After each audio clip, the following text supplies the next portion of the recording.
Hello, ladies and gentlemen. Welcome to ABS Africa Broadcasting Service coming to you from Houston, Texas, the great state of Texas. It's always a privilege coming to you, ladies and gentlemen, with updates on the Amazonian struggle for independence, independent actualization. Thank you for tuning in. I wish to also welcome all of you who are tuning in from across the globe, all of Africa. Thank you for tuning in. Of course, I am your anchor man, Chris Ano. We got so much to bring to you today, and I want to believe that, as usual, for those of you watching by way of Facebook, you will go ahead, hit your share button,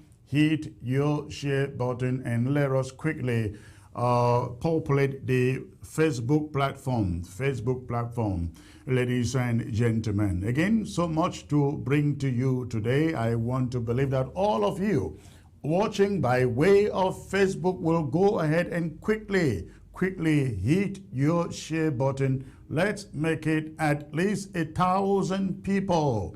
1,000 people, ladies and gentlemen, in the very first 5 minutes, five minutes of my being here. We're going to be talking about something that happened yesterday, ladies and gentlemen. Dr. Samuel Ekome Sako essentially in his mind and his little group disbanded or dismantled the Restoration Council, the People's Restoration Council of Amazonia. We got details on that. Somebody who sneaked into that meeting will be here to bring us updates as to what happened there. Ladies and gentlemen, we will also be talking about what can the Restoration Council do given this situation. We're going to be talking about that. There is also so much happening up in Ngoke, Tunisia, ladies and gentlemen, where our restoration fighters suffered some casualties from the hands of La République du Cameroon soldiers. Of course, we've also learned that French Cameroon soldiers suffered some casualties from the hands of the restoration fighters out there in Ngoke, Tunisia. I'm going to be bringing you all of this and more, ladies and gentlemen. So please, I'd like you to go ahead and hit your share button, and make sure you do not touch your remote. I will be right back. Thank you. Would you pay $1,000 to advertise on TV for 1 hour per week for 12 months or for a full year? You pick a day, on Sunday or Saturday. ABS knows Africa and have a viewership that covers it from Cairo to Cape Town. Call us today to find out more about this offer. Your ministry, church, business, nonprofit can benefit from this. Call us today before the spots are all taken. Would you pay $1,000 to advertise on TV for 1 hour per week for 12 months or for a full year? You pick a day, on Sunday or Saturday. ABS knows Africa and have a viewership that covers it from Cairo to Cape Town. Call us today to find out more about this offer. Your ministry, church, business, nonprofit can benefit from this. Call us today before the spots are all taken. Would you? All right, welcome back, ladies and gentlemen. Again, I got so much to bring to you today. We're going to be talking about some failed diplomatic efforts that were underway in some South American country that were messed up, ladies and gentlemen, by the interim government. We're going to be having some exclusive testimony from the person who was there working out that diplomatic avenue. We're going to hear what happened, and this is very, very important because this comrade was at the APP meeting of last Thursday and made people to weep. He made people to weep after narrating what happened, what transpired in that country. We were at the verge of being recognized by this country. Appointments were made to meet the leadership of that country, but the leadership of this interim government failed to show up. We're going to be talking about that, talking exclusively to the person who was making these arrangements. And of course, again, we're going to be talking about Ngol Ketunjia, the attacks in Ngol Ketunjia last Saturday. I have been speaking with our forces on the ground in Ngol Ketunjia, and they have told me what went on, what transpired. I'm going to be bringing you that information. But again, very, very critical for the day is the vote, ladies and gentlemen, that took place yesterday in a meeting organized by Dr. Sako, in which there was a heated argument as to whether or not to dissolve the Restoration Council or keep it. You will hear what they decided right here today. And of course, my panel will join to look into these issues. So please stay tuned and go ahead, hit your share button.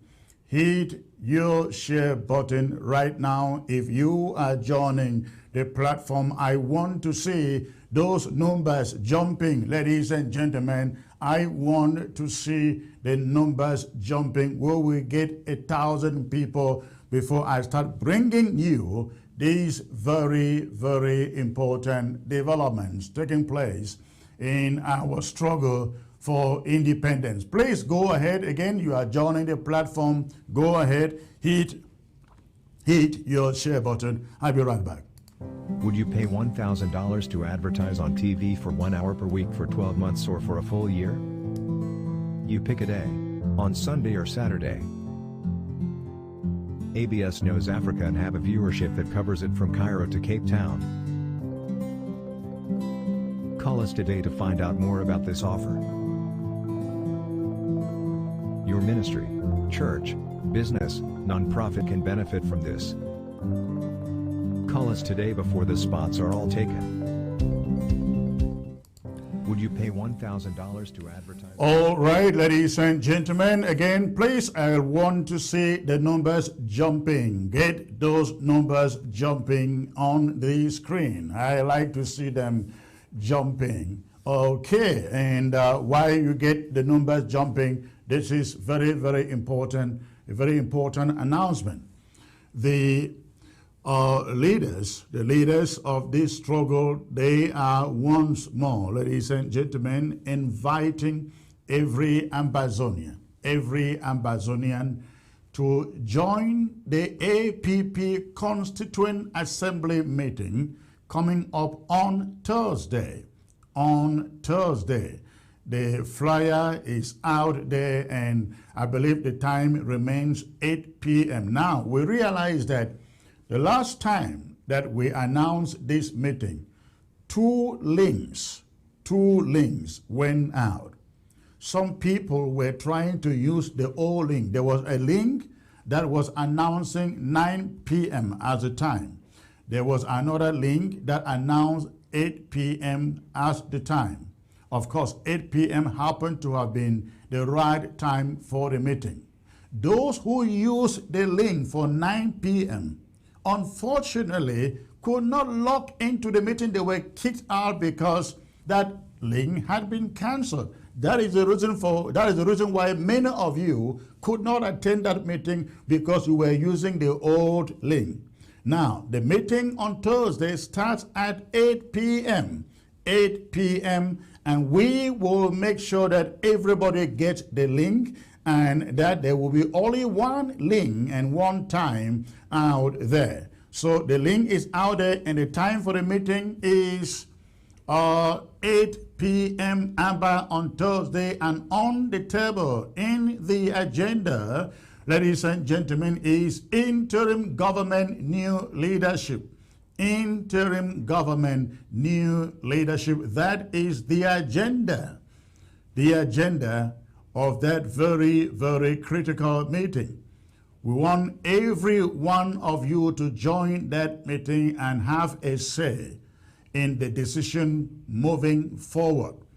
Dr. Sako has essentially cut off himself, ladies and gentlemen, from this interim government. First, he rejected the Constitution.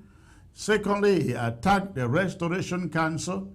Thirdly, he went after the chairman of the Restoration Council, and then got his cabal members to go after certain members of the Restoration Council. And then he said he doesn't want to stand any election, that he will remain the leader to Boya. So finally, they met in the meeting yesterday, 118 of them, as I was told, and there was a heated debate. Dr. Sako came up with a proposal that the Restoration Council should be dissolved. He wanted an up or down vote on that decision. But there was an argument in there that there were those who said, no, sir, you cannot. You don't have the powers to dissolve the Restoration Council. And so they ended up with a vote of no confidence, a vote of no confidence on the Restoration Council. Now, I'm going to be coming to that. So, but I'm saying that to say this, that Dr. Sako has finally revealed his true character, his true colors. I think some of you, I'm not mincing words here, some of you out there should really be thanking me for standing up to this leadership. Because just imagine, we would be nurturing, ladies and gentlemen, a lot of public do Cameroon agent among us, because I am beginning to believe very, very strongly that Dr. Sako is acting from some impulses from La République du Cameroon. Because I don't understand. We all came into this struggle vowing to volunteer our time to serve our country. When the people say, hey, your term is up, just stand another election, and then you come up with the idea, no, I don't have to stand election. I have to stay to Boya. I have to stay to Boya. Whose interest are you trying to protect? Is this leadership still a volunteer position, ladies and gentlemen? So I am strongly having the feeling that Dr. Samuel Sako is now acting on behalf of La République du Cameroon.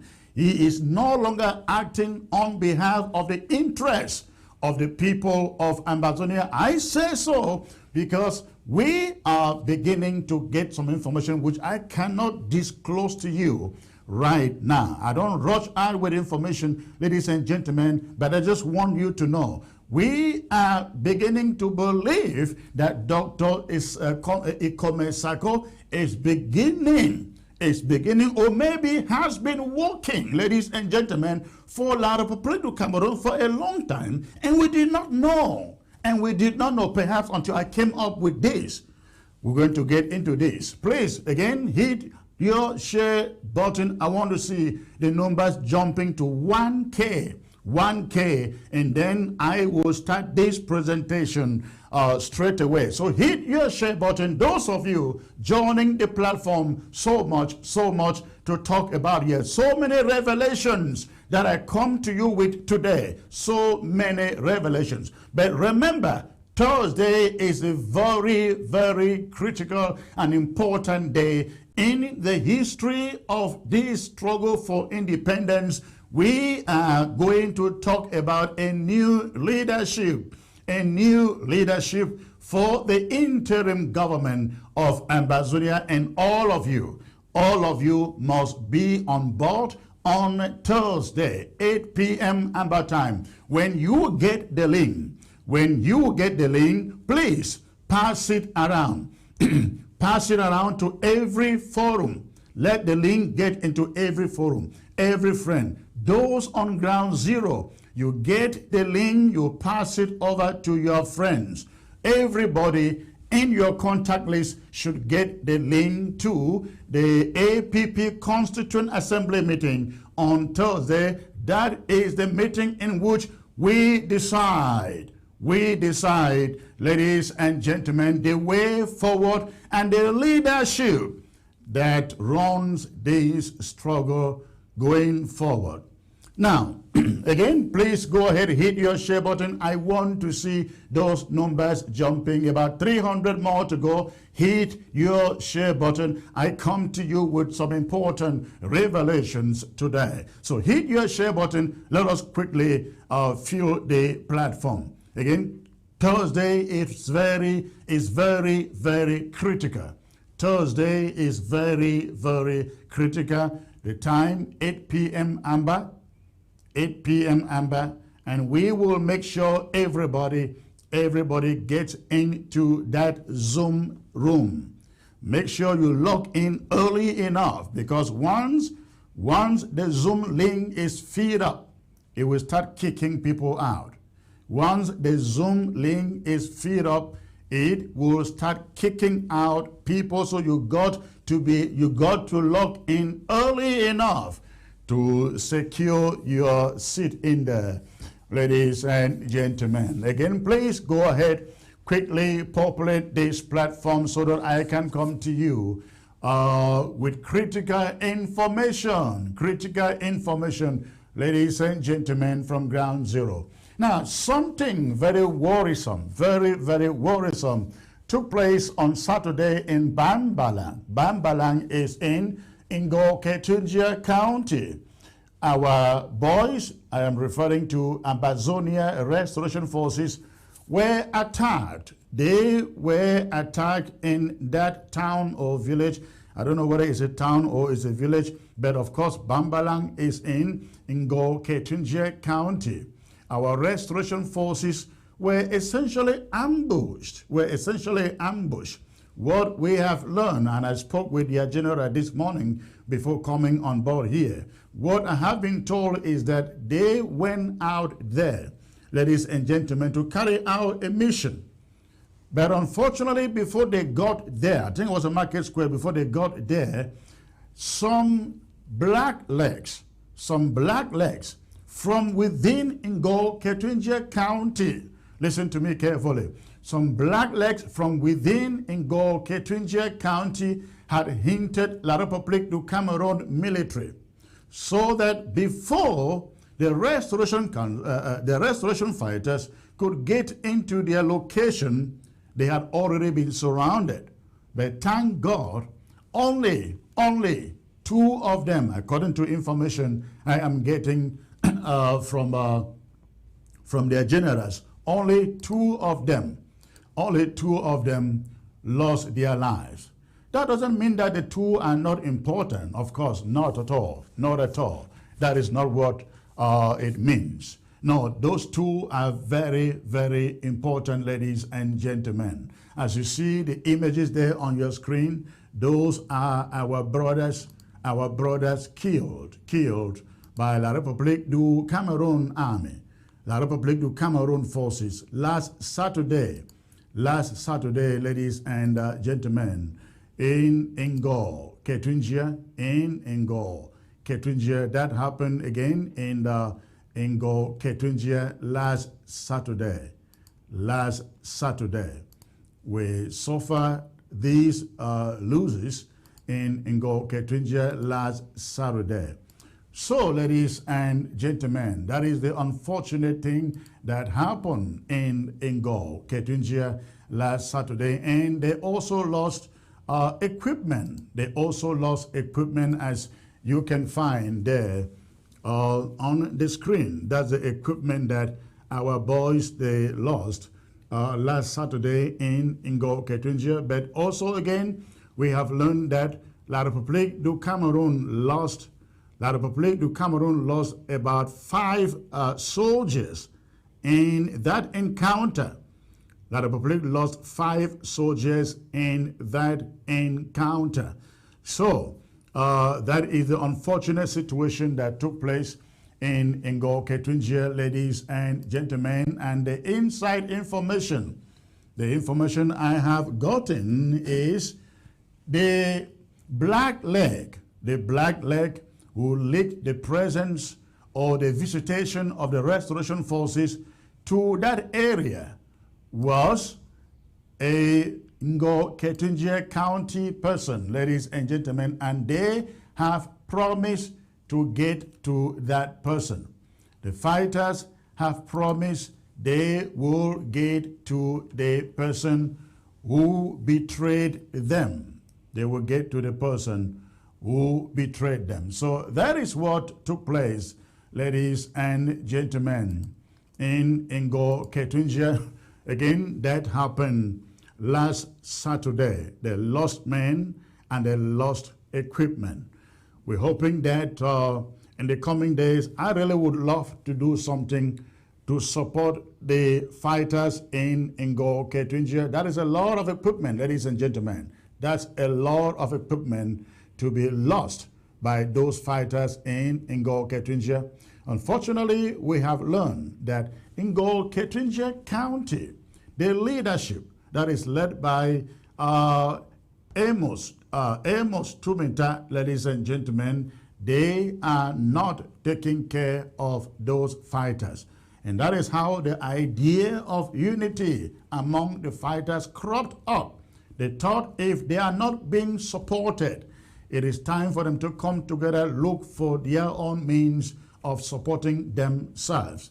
And then we have also now learned, again, reliably so, that the person who sold them out to La République du Cameroon came from within the county administrative structure, from within the county, Ngo Ketunjia County administrative structure, ladies and gentlemen. So that is what is going on in Ngo Ketunjia. I am looking up to coming up one of these days to do a fundraiser for the Ngo Ketunjia fighters. We're trying to put some banking information together for them, and we'll try to see if we can help them, ladies and gentlemen. So that is it. That is it from Ngo Ketunjia. That is it from Ngo Ketunjia. Now, I will take you, ladies and gentlemen, to a very, very important revelation that you have not heard. Revelation that you have not heard. All right.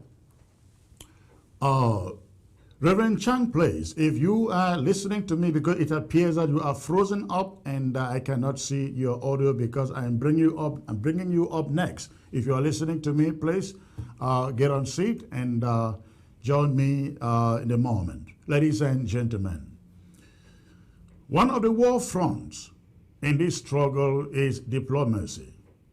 Again, one of the war fronts in this struggle is diplomacy. And the other is communication. Another one, of course, the most important, is ground zero. Why we fight on ground zero? We wage war in the diaspora to gain international support and recognition. If we fight for 20 or 30 years and no country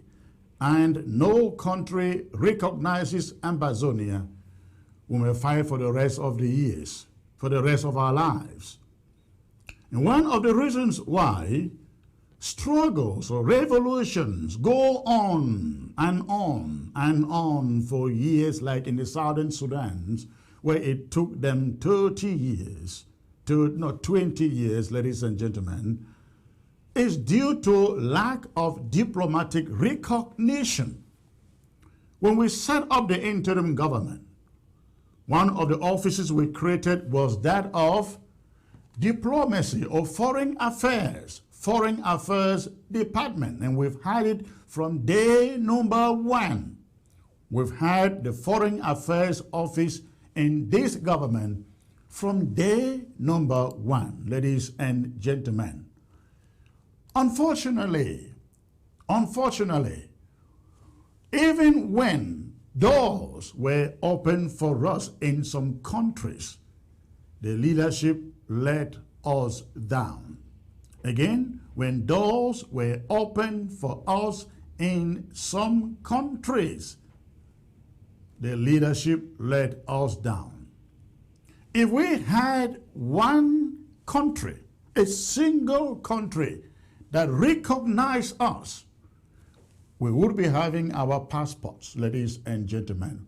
We will have passports that can facilitate travel for our people. There are hundreds of thousands of Amazonians now, yours truly included, who can no longer travel to anywhere because we no longer carry the passports that can take us out, except you are an American citizen like some of us. But there are hundreds of thousands of Amazonians out there, ladies and gentlemen, whose passports have expired and they can no longer travel anywhere. They are stuck. But if we had a single country recognizing us, the first thing we would want to do would be to print our own passports. We had that opportunity. We only learned of this a week ago from the last APP meeting. I wasn't aware of this. Ladies and gentlemen, I knew about it. I didn't know how far it went. But at the last APP meeting, everything was opened up. Everything was exposed. We knew the depth of how that door was open to us. But the leadership failed us. The leadership failed us, ladies and gentlemen. Now, joining me is the Reverend Chang, who was the architect, the brain, the diplomat behind this open door. Last Thursday at the APP, he made everybody to weep. I mean, literally weep, ladies and gentlemen. At the APP, he made everybody to weep after narrating to the over 540 people who were present what happened in that country, and there was nobody. You know how when you, for those of you who know marketing or sales, you know what they call closing. You want to buy a house or a property. You have done everything. You filled all the forms. The money is in the bank. All the inspections have been made. And the only thing left is what they call closing. You just need to walk into that closing meeting, sign all the forms, perhaps with your banker or with your agent, and take over the keys. That is exactly what was left to do. And the leadership failed us.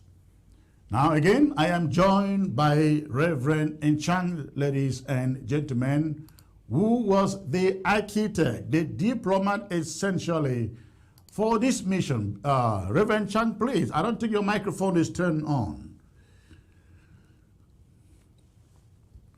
It's not on.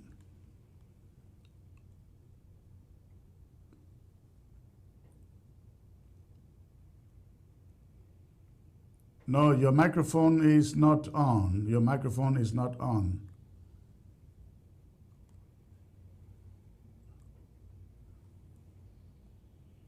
It is not on. Your mic is not on. You are apparently frozen. You are frozen. Okay, I can see you are not frozen, but your microphone is still not on.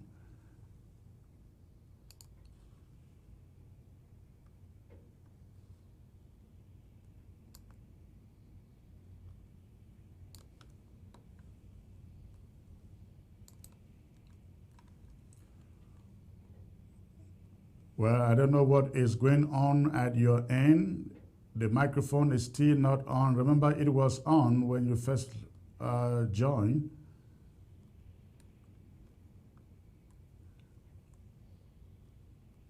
No, you are talking, I can't hear you. The mic is not on.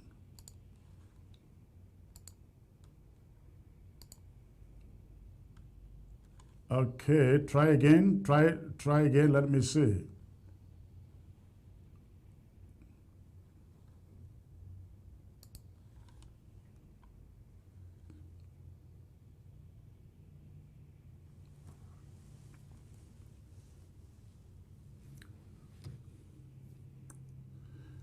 No, your microphone is still not on. All right, please, can you log out and log back in, please? Log out and log back in. All right, ladies and gentlemen, while he is trying to get his microphone set, let me just repeat the piece of information that he is bringing to us. We had an opportunity. We had an opportunity in a country in South America to recognize Amazonia. But the leadership let us down. Reverend Enchang was in charge of that mission. He did everything that you could expect from a diplomat to do. The doors were open, the invitations were set, the dates were set. All that was needed was for our leadership to fly over to that country. Nothing happened. That did not happen. We lost the opportunity. And again, Reverend Enchang was in our meeting of last Thursday, the Constituent Assembly of last Thursday, and testified as to what happened. Please, Reverend Enchang, just log out and log back in. I think that may be the solution. All right, so he was at the APP meeting and testified to us what happened at that meeting, and he will be joining us, ladies and gentlemen, to tell us what happened. What happened? We lost that deal. All right. In the meantime, if we cannot get him now, will we move on and get him later on in the show? We will move on and bring back Reverend Chang when he is well connected later on in the show, because we get him connected, but there is no audio on his camera. So while he is trying to get it set, we will move on to another subject for tonight. Now, ladies and gentlemen, as you listened to me a few minutes ago, Dr. Samuel Ikome Sako held a meeting. He held a meeting at in his cabinet yesterday, Sunday, January the 31st. On the agenda of that meeting was the dissolution of the Restoration Council. Again, in the agenda of the meeting was the dissolution of the Restoration Council. Now, you will all recall that only a few days ago, the Restoration Council put out this letter. They put out a letter to Dr. Samuel Ikome Sako, and the letter read, mindful of the 2019 Amazonia Stakeholders Strategic Conference, ASC, held in Berlin, that created the Amber Peace Plan, the APP. Mindful of the letter from the Restoration Council of December 30th, 2021, strongly advising the President to stop appointing new cabinet members or reshuffling the cabinet. Therefore, in the meeting of the Restoration Council on Sunday, January the 22nd, 2022, and subsequent meetings, it was resolved.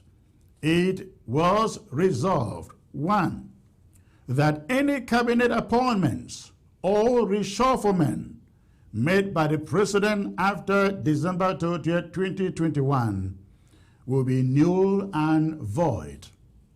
Number two, that the APP Forum, that is the Constituent Assembly meeting that took place last Thursday and takes place every Thursday now, or meeting that originated from Berlin Conference remains the only recognized constituent assembly of the Amazonian people. It continues that no new elections at the LGA and county levels will be conducted until after the presidential elections. Therefore, the Restoration Council writes, the Restoration Council strongly discourages withdrawal of any elected representative from his or her position of responsibility. That Barrister Timothy Mbise and John Fru Insok were never voted and confirmed by the Restoration Council and are therefore not recognized as the Judicial Council Chair and lead prosecutor of the interim government, respectively. And then it adds that the Restoration Council has acknowledged receipt of the impeachment letter of the President, Dr. Samuel Sako, from the APP meeting of January 13, 2022, chaired by the Vice President, Dr. Abongwa, and Comrade Ghana Murphy, signed, Chairman Elvis Commenter, ladies and gentlemen. It was upon this statement that Dr. Sako called into meeting a few people in his team yesterday, Sunday, January the 30th, and had a one agenda meeting, the dissolution of the People's Restoration Council. Dr. Sako brought up the idea that if he did not dissolve the Restoration Council and they carry on or carry out the impeachment, he would not have any legal standing to challenge the impeachment. So he brought the suggestion that they should dissolve the Restoration Council. Now, prior to that, he had already consulted with some members of various counties like Ingo, Ketunjia, Menchum, Mezam, Donga Mantung. He had already consulted with some of these leaders to recall their Restoration Council's representatives. So you will see some letters out there indicating that some members of the Restoration Council have been recalled. I have seen that of the one from Donga Mantum. Ngo Ketunja said they have withdrawn all of their representatives at the Restoration Council, ladies and gentlemen. Now, they are in the course of persuading other counties and LGAs to withdraw their representatives. If you do not withdraw, if they recall you, as they put it, and you do not withdraw, they blackmail you, they threaten you, they vilify you, they call you all sort of names, including coup plotters, ladies and gentlemen. That is what is going on. So, they put this bill on the table. I learned Barrister John Fru saw a very big disappointment, ladies and gentlemen. When this guy joined us in the diaspora, we thought this was a man we could look up to for some sound counsel, advice. We didn't know that he left La République du Cameroon, but La République du Cameroon hasn't left him yet. Absolutely not. Barrister John Fru left La République du Cameroon, but La République just hasn't left him. First of all, Barrister John Fru wrote a letter the moment the Restoration Council called for, reminded Dr. Sako that his term of office was over. Barrister John Fru and Barrister Timothy Mbise 2 veteran barristers, lawyers, disappointed us, disgraceful. Ladies and gentlemen, they wrote a letter quoting the Constitution of the Federal Republic of Ambazonia to the effect that there is no term of office in the Constitution. And that the Constitution stipulated, they actually quoted some articles that the Constitution stipulates that Dr. Samuel Ikome Sako remains leader, president, until we get to Boya, and for that reason, there cannot be any elections. It was disappointing to say the least, and disgraceful of men that we thought we respect in our legal, in the legal profession. And so, again, Barrister John Frunso walked into this meeting yesterday, Sunday. He is the one who comes up with the idea the Constitution gives Dr. Sako the powers to dissolve the Restoration Council. Another shameful, shameful motion. How does one branch, independent branch of the government, dissolve the order? Any lay person out there who has no idea of law, ladies and gentlemen, will say, something is wrong with this man.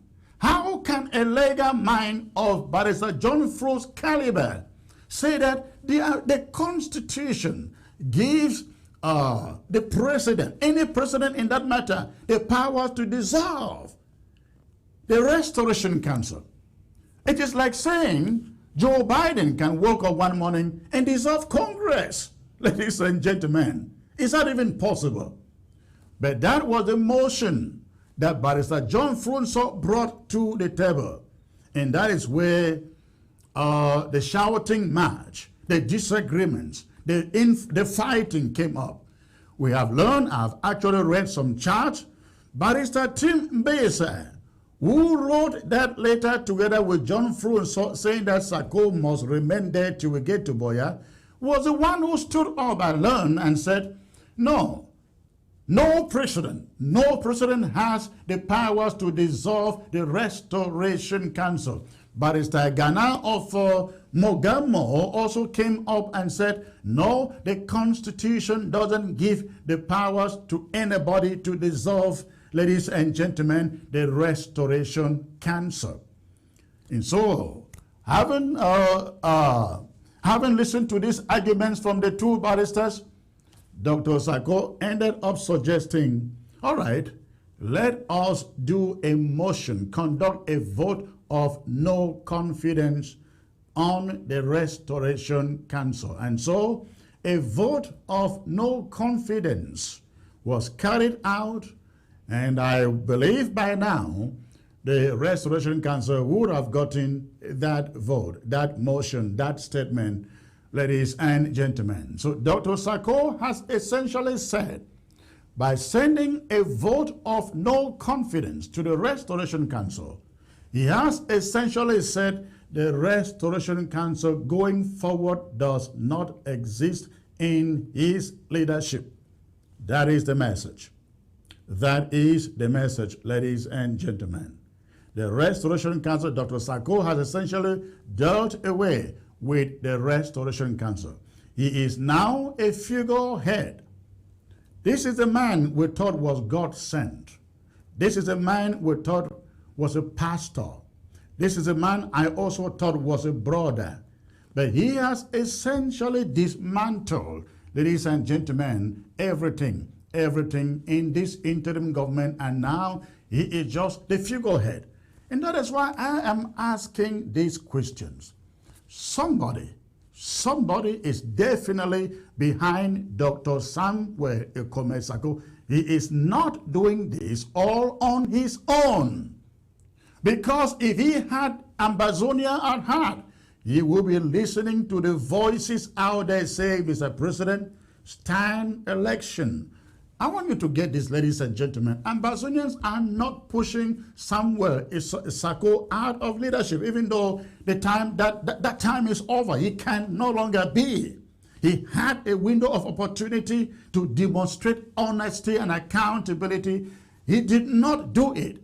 He just brought out his pure colors, and we have seen those colors, the colors of a dictator. I believe very, very strongly La République du Cameroon is behind these people. Else, I don't get it. I don't understand why. He cannot listen to the voice of, he is just pushing himself. Meetings every day, meetings every hour, phone calls every hour. He is sending out messages asking people, are you still with me? Are you still with me? Phone calls all over the place.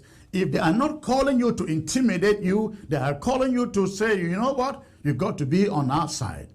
That is what is going on there, ladies and gentlemen. They will eventually sell us to La République du Cameroon. And we are beginning to get those messages again. I have some information sent to me this morning. I will not release it today, but I'm hoping that I will be able to release that information. Somewhere, Sako is acting on the impulses from La République du Cameroon. That is very, very clear. As I do not know why he is resisting every institution that he swore to respect as the leader of Ambazonia. He is disrespecting every institution. The people who surrounded him, none of them is good anymore. They are all dangerous. They are all bad people. They are all coup plotters. They are all black legs. Ladies and gentlemen, how can you be the only man good among dozens of people who stood on your side, the activists, your cabinet members, the Restoration Council members, people who stood by your side? How suddenly can you be the only righteous man left? Ladies and gentlemen, Samuel Sako has a different agenda that is not about freeing Ambazonia. Now, I'd like to bring you the comrade who was in that meeting yesterday. I'd like to bring you the comrade who was in that meeting. He sneaked into that meeting yesterday. Let's hear what transpired. Let's hear what transpired in the meeting of yesterday. This comrade sneaked into that meeting. Thank God he wasn't discovered and wasn't pushed out, and he was able to gather the details of what transpired in that meeting. Hello, sir. Yes, Secretary Chris. Can you hear me? I can hear you. I can hear you, Mola. It's a pleasure having you, sir. Yeah, it's my pleasure. Thank you. Now, let's get straight into this meeting. So tell us, you sneaked into this meeting yesterday. You were not invited, but you found yourself in there. How many people were in there? Well, Secretary Chris, at the beginning, there were like 143 Ambazonians, and they came mostly, let's say the whole of Dr. Sako's government members were there, then also members from the LGAs and the counties. Okay, mostly members of the LGAs and the counties. And the counties, yeah. Wait. And there were also some county chairs, but I couldn't count them to give you an exact number how many of them were inside. Okay. Now, what time did the meeting start? The meeting started at about 3 p.m. Eastern time, somewhere there, or just before then. Okay. And yeah, were you in the meeting? Were you in the meeting from the start? I was in the meeting from the start. It was a 3-agenda meeting. See, when Dr. Mongwa gave a presentation about what they are expecting in their conference. After that, there were just discussion, and the number dropped to about 98, and I decided to leave at that moment because it took almost, that would be like about 4 or 5 hours. Okay, so you sat in there for good 5 hours. Yeah, for sure, yes. I sat in there for a good 5 hours, not commenting, just listening and knowing what's going on. Now, you have mentioned that the meeting had a 3 agenda point. What were they? Well, in the beginning, there was a prayer. Then it was presided over by Prof. Ayim, and he read, I think, Mr. Eric Ate gave also a presentation just to welcome the president, Dr. Sako. So the 3-point agenda was they were going to look at the Constitution. Then Dr. Sako was to give a presentation. By then, we didn't know what the presentation was all about. Then the 3rd point of the agenda was for Dr. Martin Mungwa to be able to give some information about the incoming, like the upcoming conference that they are planning in, they said March or whatsoever in Washington. So that was the 3-point agenda that they had. Good. So but they started with the point on the dissolution of the Restoration Council. Am I correct? Not quite. So they started, the first point of agenda was Comrade Steve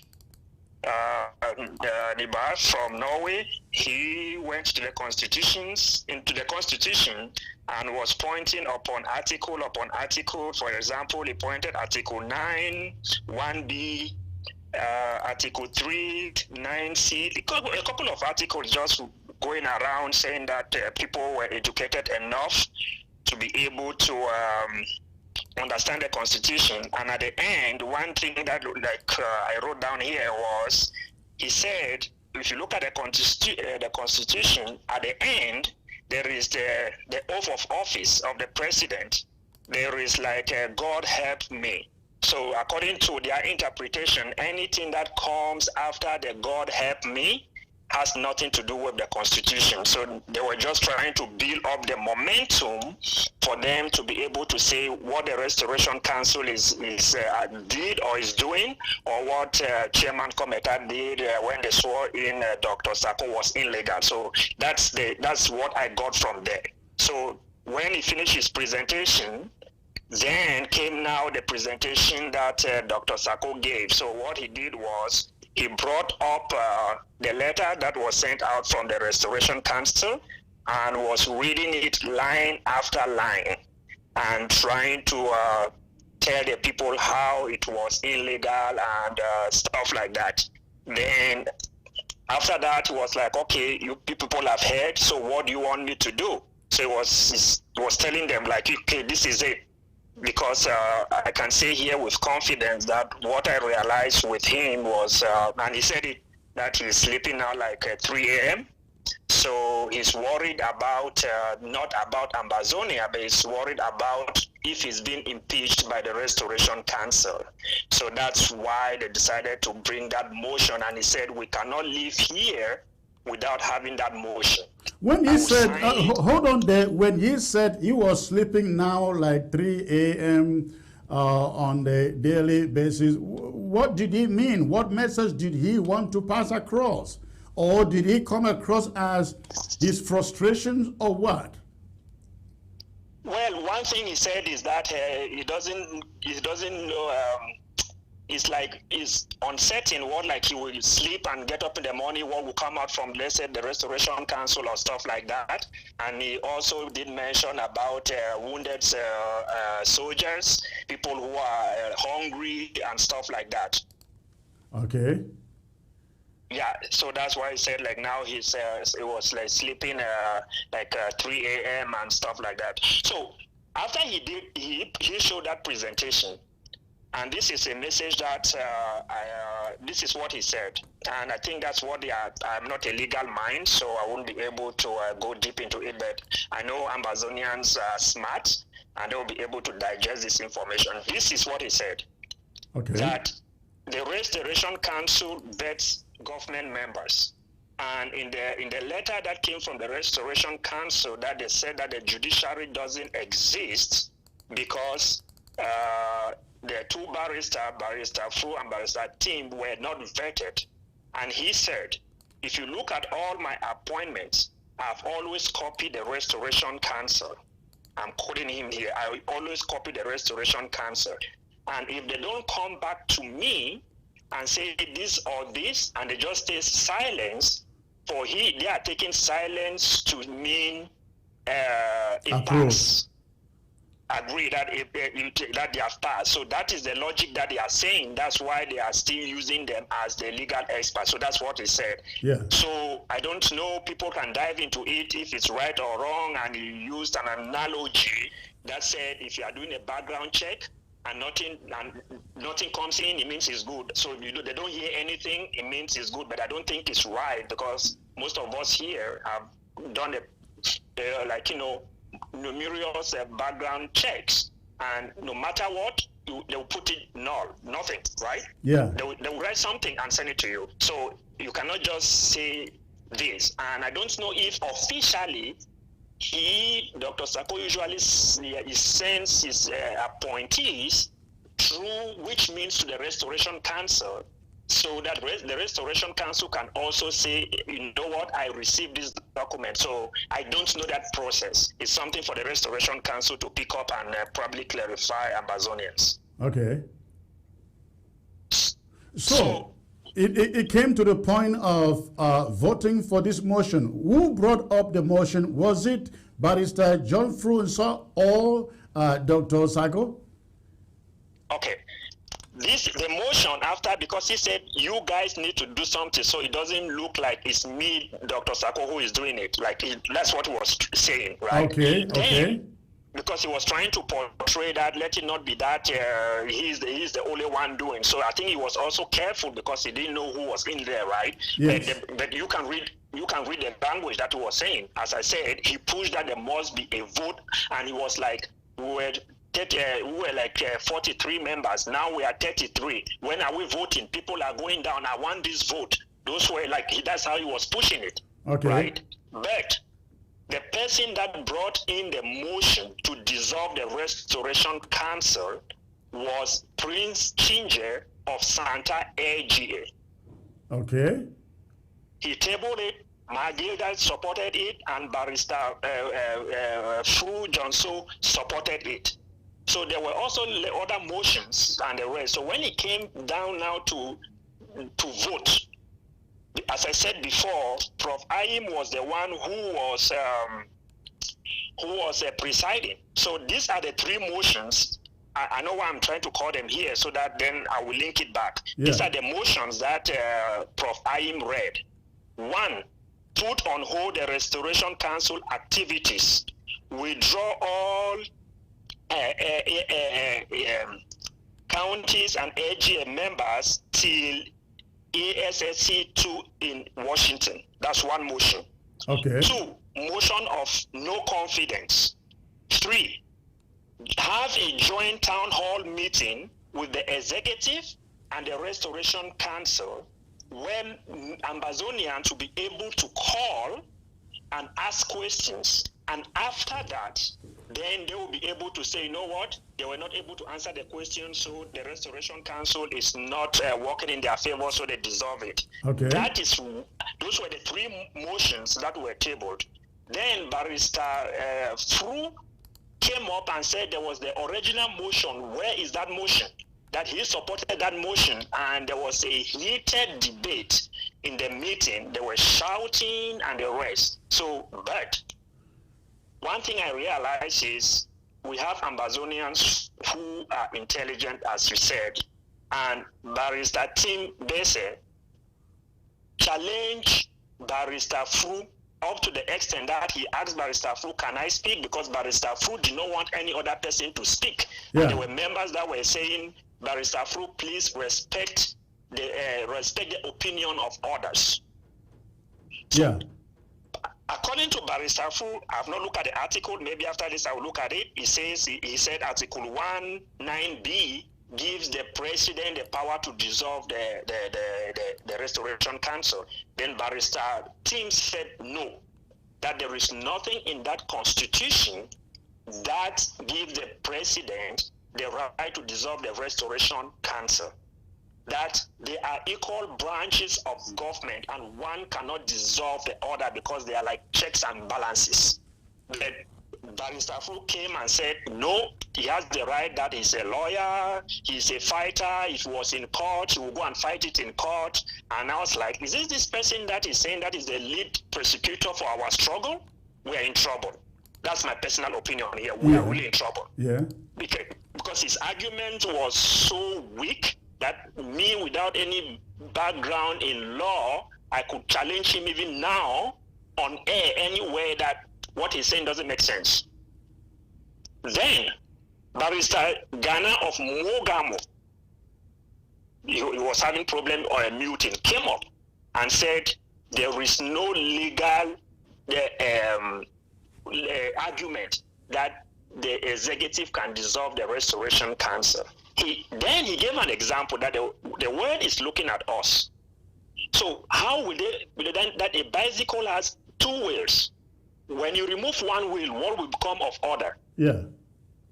That's the question he asked. Then he asked Barrister Fru, I think that's where he completely went silent, that can President Biden dissolve Congress?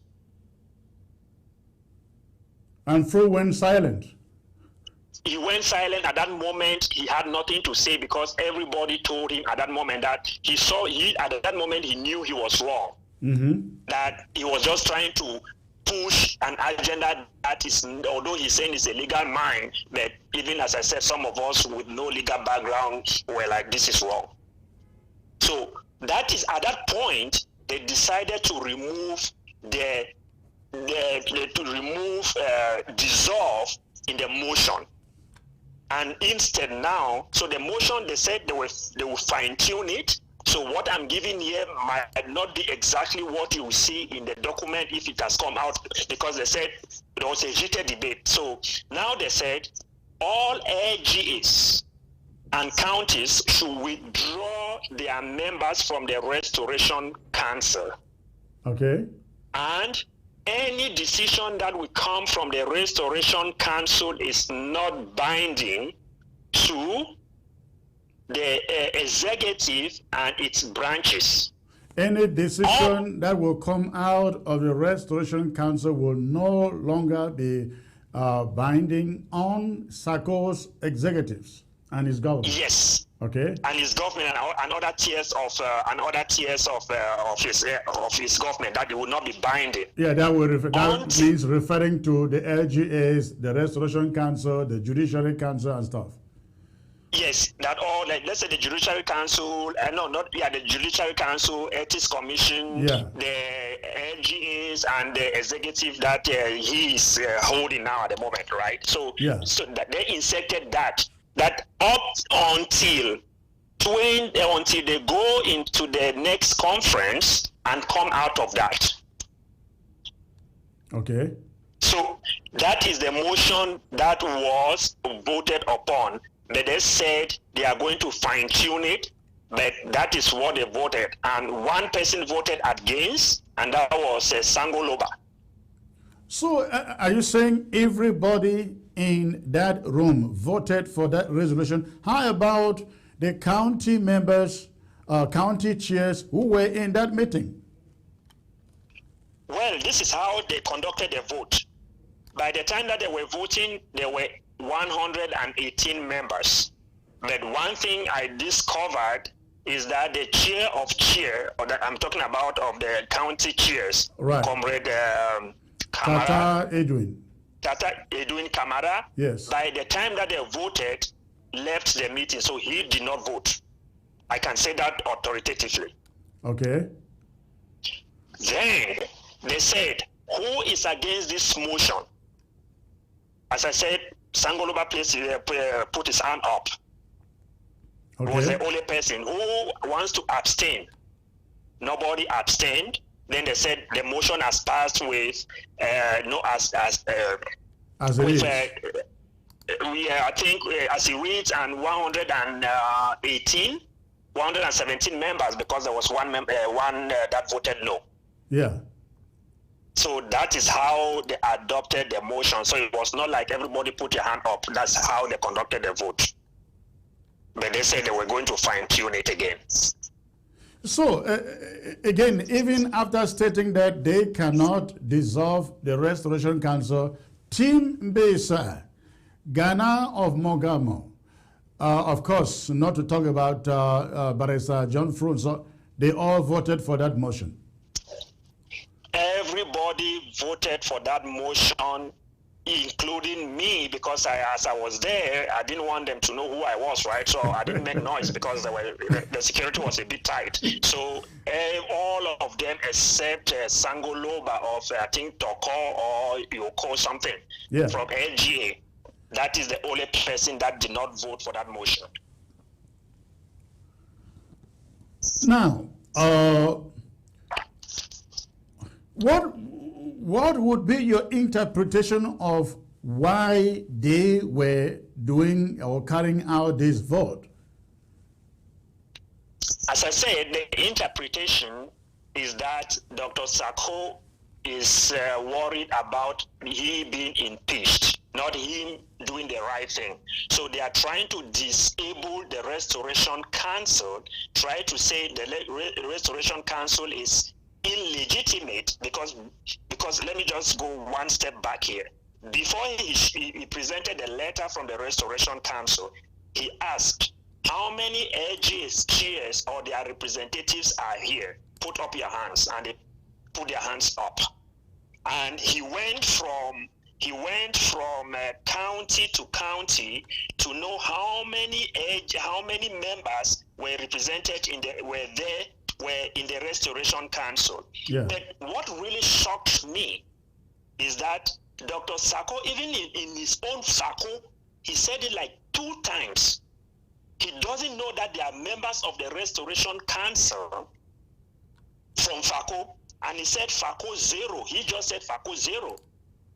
Right? Okay. But I know the representative of Moyuka LGA. I know the representative of Victoria LGA. So he doesn't even know. I don't know what he's even doing. So his own county was not even represented in there. His own county was not even represented because the chairman of Sako County was not in that meeting. Right. And there was nobody from Tico local government there. I didn't see anybody from Tico local government, and the people that I saw were the people from the FACO Action Force that we know is a militia group. Yeah. And I don't want to give them credit and call their names here. Those are the people I saw. But when it came to FACO itself, the one person I saw Edwin Monono, who was there, and I saw from LGA and the SOS for, is it energy or whatsoever, Dr. Bua. Those are the people I saw in that meeting from FACO. Now, comrade, you are a very smart, intelligent guy. Why do you think Dr. Sako is doing this? Why is he so desperate to do everything he can, to the extent he is confessing he hasn't been sleeping till around 3 a.m. every night? This was not like this before. Why do you think he is so desperately wanting to stick to power at all costs? Well, this is a personal opinion, so that people don't confuse it and say that's what they said in the meeting. As you said, I'm just, because I was in the meeting and I had my own impression. One, he's not leading. He's more interested in his position as president. I think he enjoys the name being called president. He is not doing anything, because even in his own FACO, he doesn't even know what is happening in FACO, although he took over FACO almost a year ago, not almost, 13 months ago. He doesn't even know what's going on. So this is my take. He is bent in staying there because maybe he has signed some shady deals that he knows that once as he leaves office, he will be exposed. So for him to be exposed and go down with maybe his cronies, he will stick there forever. That is my taking. Yeah. His cronies. Do you think his cronies know exactly what he is trying to protect by doing all of this? I don't think some of them even know why he's doing all this, because he was the one pushing, as I said before, that they must have a vote, and before he came there, because he even used an analogy that he can, if the people give him the power, he can sign an executive order which would not look like he's dissolving, because he can put it in a way that would say like he's not dissolving. He says that they can, like, if they remove people, the organ of the Restoration Council will still be there, but not functional. So when he went through that route and was trying to tell people, like, this is you have to, he was forcing, like, you have to do this for me, right? Oh, yeah, doing this okay. for Amazonia. Oh, Because yeah. that's what he was.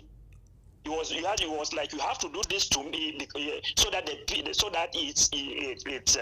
it's like the people of Amazonia did this. While Yes. he's the one saying, this is what I want you to do to be able to cover myself. Because that is what he was literally saying. In other words, it's like, you have to do this. You have to give me the power so that they don't say I did it by myself. So you have to say, you have to vote here and give me the power so I can sign that executive order. Right. Right. So maybe some of the people who are there, they didn't know why they were even there, but they are just, maybe some are also protecting their positions. I'm not quite sure, but I think he has probably a lot to hide. That's why he doesn't want to leave office. If it was that good, I would just say, you know what, I've done my best. Come and audit me and look for another president. Now, So why is he sticking there? talking about audit, comrade, there are two reasons we see for which Sako is trying to do what he is currently doing. Every move he takes it to save himself and to remain in power. Number one, Sako is aware of the evidence in the hands of the Restoration Council. And he knows should they present that evidence, he will be impeached in an up and down vote. Secondly, Sako is looking for every reason not to get to the audit. Now he has dissolved the Restoration Council by passing a vote of no confidence. The next thing, bear witness with me, everybody. The next thing Sako will tell you, I don't trust these auditors. I am not going for any auditing. That is the next thing that is going to come up. That is what Sako is trying to do. Tell me if my take is wrong. Well, Secretary Chris, I don't think so, because he's trying to bully everybody, and that is what even Barrister Fro is trying to do, to think that we are like,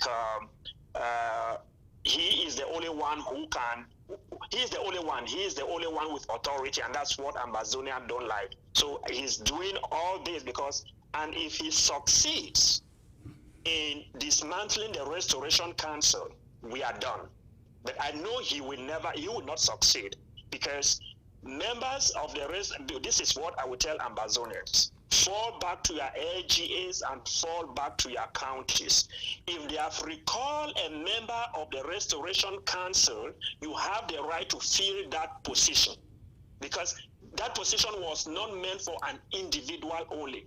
If that individual withdraws, which means that individual resigns, it is the responsibility of the LGA to send a representative, and I think Chairman Committee and the committee should sit them, because there is no way we will be there without a Restoration Council. And we cannot accept a Restoration Council that will be composed of Sako's cronies after his conference. That's unacceptable. Now we also understand that Irene was there bullying people and telling them why they must vote for an impeachment. For a dissolution of the Restoration Council. Yes, she was there, and I think at one point she even had like very bitter words with my patients, and my patients tried to say, like, people were like, where did my patients sleep? Because she was very reasonable. Very, very reasonable. But when you are reasonable in that, When you say Patience was very reasonable, what was she saying? What do you mean? Okay, this is what she said. She said we cannot have a void in the Restoration Council till we have a conference. That is unacceptable. Okay. And she brought this idea up that if we withdraw our people, that's how they place them. They will send their people there. Then the consequences could even be more dire than they are today. So rather, we keep them there and wait for the conference. But that is where she came into a bitter exchange with Ma Irene. They were trying to say it seems as if she was part of the coup plotters, as they call those that don't agree with them. Oh. Where did you sleep? We don't recognize you. We don't recognize you today. And she replied, "You know me." And at one point, Patience was being asked, where did she sleep? Yeah, that they don't recognize her because of her stand. Yeah. To say what we are trying to do is wrong, and they were like, "Where are you coming from? We don't recognize you. We don't recognize you today." Now I have a message here from Patience, and she writes in the chat room, "I think that we cannot have no Restoration Council until the ASSC too. I think that we recall our Restoration Council members and pass a vote of no confidence on the leadership of Evie's committee." That was Patience. That is what I'm saying. That she was like, we cannot dissolve those people. Instead, we can't even pass a motion of no confidence to the Restoration Council. So she was equally against passing a motion of no confidence on the Restoration Council. That is my take. That instead of them saying that they pass a motion of no confidence to the Restoration Council will make them very weak, instead they should pass a motion of no confidence to Chairman Evie's Cometa instead, and leave, because they believe that if they remove Chairman Cometa, the rest will fall into place. And she said she has not been speaking with Dr. Winnie Lobati. That at that moment, she called Dr. Winnie Lobati and asked, like, how many members are active in the Restoration Council? And they gave her, I think the number she placed was 36. Okay. So I don't know what they were trying to do with those numbers. And she was like, I don't speak with her all the time. When she had this, exchange with Ma Irene, and she was trying to defend herself as well. Wow. Well, this is an unfortunate. Now, I like this. This was written in the chat room very explicitly by Dr. Ngwambe. I like to read it, ladies and gentlemen. I think there are still people in there with right senses of judgment. This is what Dr. Ngwambe wrote in that chat room. Dr. Ngwambe is my Undersecretary for Communications. Now, he wrote, "I do not think the executive has the authority to dissolve the Restoration Council. I did not see that in the Constitution. The Restoration Council executive and ethics are supposed to be check and balance to each other. All the 30 to 40 LGAs that are in existence now need to do their damn jobs and select LGA, ROC representatives and send them to the Restoration Council to fight for the interests of their LGAs. I do not want to fight from the outside. The Restoration Council is also our organ, but we have failed to ensure that we had all members seated." That was from Dr. Ngwambe. Yes, I think these are the people with the right mindset. Yes, and if you read that line, he said, "I don't want to fight from outside." What was he telling them? Don't withdraw your members because they will be filled by other members and will not have a voice. So don't destroy the Restoration Council. That's what he was telling them. And he was also like one of those that were, though not very powerfully, who was like, no, we can't dissolve the Restoration Council. So that's why he wrote that particular note, that he doesn't want to fight. And he was like, Dr. Lobati has been telling us to send a representative, but we have been sleeping, and these are the consequences. So it was like a failure for all LGAs that have not sent representatives into that body. That's the message he was trying to pass. So I guess between Dr. Patience and Irene, it was a fight. It was. That's what it was. Well, it was Zoom, right? But it was like a good exchange of words, right? Yeah. And also including Dr. Yaya. You know, I think she always support my Irene. So with some of the chats that maybe you will have, you will see where she was trying to, like, you know, questioning the integrity of my patients, and if my patients is it the real my patients that they know, or it's another my patients that is that has joined the coup plotters. That has joined the coup plotters of that, or compromised, right? Because yeah. That's how they will put it. Right. So, but I think the real, which way can I use it? I think the real thing was when they shone down Barrister Fu on the unconstitutionality of the president or the executive dissolving another branch of government. That was very interesting. He got so mad, and at one point he was like, I'm leaving, and he said, okay, whatever. Well, Comrade Dean, thank you very much for sneaking in there and bringing this to us. Thank you very much, sir. Thank you, Secretary Chris. And there is the last point. I will just throw a light on it. Okay. So with that, Dr. Martin and Mugwa, like they are preparing for the conference. So yeah. They'll be having about 8 committees. There will be security, resource mobilization, and constitutionality and stuff. They're still skeleton. So this is their plan. So that's comrade, do they really think they're going to be having anything called ASSC? Where? With who? With Ambazonians? They don't realize Ambazonians have just discovered how disrespectful they can be to the institutions of Ambazonia. Well, you are right, but they can, because this is what even Dr. Sako said, that it could just end up being a virtual meeting, and that they would need to vet people, right? So yeah. They might not be even a conference. That's what he said, that they might not even like be a physical conference like what we did in Berlin.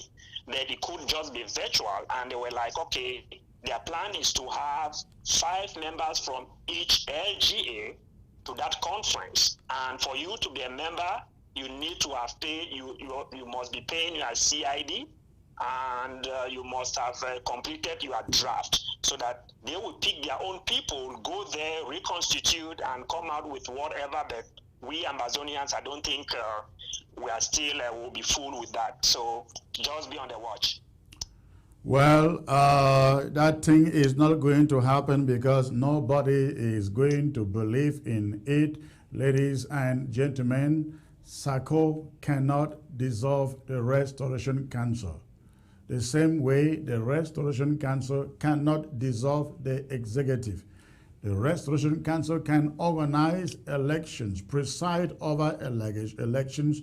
It cannot completely do away with the institution, with a part of the government that is called executive. We are asking every Ambazonian out there, when you are ejected from your county or LGA forum, recongregate, just put up a new forum for the LGA, for the county, and congregate in there, because we are setting up these structures to get our struggle back on the footing again. Comrade Dean, thank you very much, sir. Thank you, Secretary Chris. And look forward to still supporting ABS, the voice of Ambazonia. Thank you, sir. Appreciate that. Thank you. All right. So, ladies and gentlemen, I am now joined by the one who was there from the beginning of the Restoration Council. When it was created, its duties, its responsibilities, the relationship that exists between the Restoration Council and the executive. He knows it all. I am here referring to Mola Wonja. Mola, it's a great pleasure to have you, sir. Oh, thank you very much. Thank you. Thank you. It's a pleasure for me to be invited again once more in your television. I want to send greetings to all, to all Saudi Cameroonians, Ambazonians watching me now in this platform. We are happy because God has blessed us, giving you this initiative and wisdom to open this TV station. If not, I think Ambazonian struggle would have been dumbfounded now in somewhere in a pit. It has been dissolved by now. Everybody would have been tired. Would say, oh, discouraged. What has happened with our revolution? Thank you very much. Greetings to all Southern Cameroonians. Reverend Nchang, I still don't have your audio. Your audio is not on. Your audio is not on. I see you quite good, but you don't have your audio. All right, Mola, please, let's get into these issues here. Now, you hear of Dr. Sako purportedly still running a government. And that government now says, we pass a motion of no confidence on the legislative branch of the government. How does this happen in the world? Can the House of Commons or Parliament in London, can it be dissolved by the Prime Minister, sir?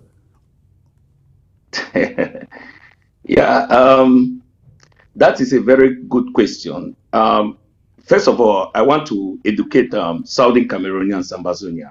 I have been the vice chairman for the Ambazonian people in the Restoration Council for 3 years.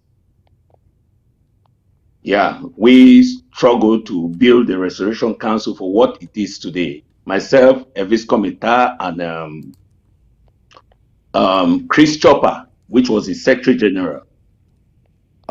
It's a shame that we do not even have a country of our own. We are having this type of turbulence in the struggle. I think we are just fighting to see how we can get our country back. This is not a political jamboree where we are going to fight ourselves to see who is the president, who is not the president. It's a big shame. Okay, from your question, what you have asked, let me educate Southern Cameroonians, Ambazonia a bit. The Restoration Council was created as an independent institution from the IG. Before it was created, it was constituted by 4 members: late Molanjo Litumbe, Ambassador Fosong, Godi Dinkan, and one other person are you referring who was to the representing Council? Yes, that is what but we the met. Restoration It was Council 4 is a members of formation. No, it was there 4 people before we when the leaders were adopted, before this committee tried to bring people together to reform it. That's the truth. So when this Restoration Council was formed, this committee tried to bring us together. We were 12 of us, not even up to 14, 12 of us, because we find one person, the 13th person who could not get it for each county to create this Restoration Council, which was independent from the executive. However, we were allegiance to the IG. We were allegiance to the IG, yes. We're connected together. We work together. Sako do not have right. The president do not have any authority or right to even call the Restoration Council for a meeting. There's nothing working like that. He don't even have that right to, moreover, to even dissolve the Restoration Council. He don't have that power. There is no power existing like that. Even in the UK we are living today, Boris Johnson don't have power to dissolve the Parliament, the House of Commons. No. It doesn't exist because he did not create them. He did not create it. It's there. It's an institution for the people, for the various constituency. I live in Coventry. The parliamentarian here only take information from his people, take it to the Parliament. What the people want. That's their job. They don't even have right to say, oh, I vote no. They come and ask their constituency, what are they going to say? Either yes or no. They don't take it by themselves. That is a mistake we are making. I don't know whether we are ready for this independence. So for that, for Dr. Sako, let me ask you a question first of all. What was the name of the conference yesterday, and who are those who who were there in that meeting? Which power do they have to even put a motion? Can I have a question and answer about that? Who were they? Secretary Chris, are you there? I'm here. I hear you. Where? I'm asking you a question. Who were those people who were in that meeting? I did not convene the meeting. Okay, that's a very tactful question to answer. What power do they have to put a motion in the people of Amazonia that they should dissolve the Restoration Council? Who is John Fru, Barrister John Fru? Who is he? Before Sako was put in power, he wasn't in America. He was in Amazonia, in La Republique. He don't even have anything to say about this issue. We are the one who decided to move Sako from, uplift him from acting president to president for 2 years. I think Dr. Winnie Belati is there listening to me now. That is the truth. So he cannot come and go against what we decided to make him for what he is. He wants to turn it over. No, we the Amazonian people will not accept. We will not accept. It doesn't work like that. I'm waiting for your next question, sir.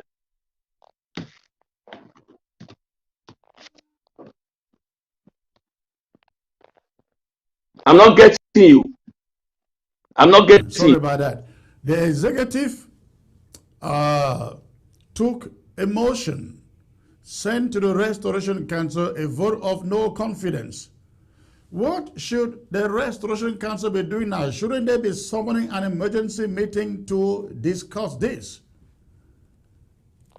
Who took the vote of non-confidence? Who is giving non-confidence vote to who? Well, that's my question. Don't forget, the Restoration Council still recognizes Sako as the leader. Yes, they recognize Sako as the leader because so Sako has not now forward a vote of no confidence to the Restoration Council. Shouldn't they be coming together to say, what is this about? No, I've never seen that. I've never heard that.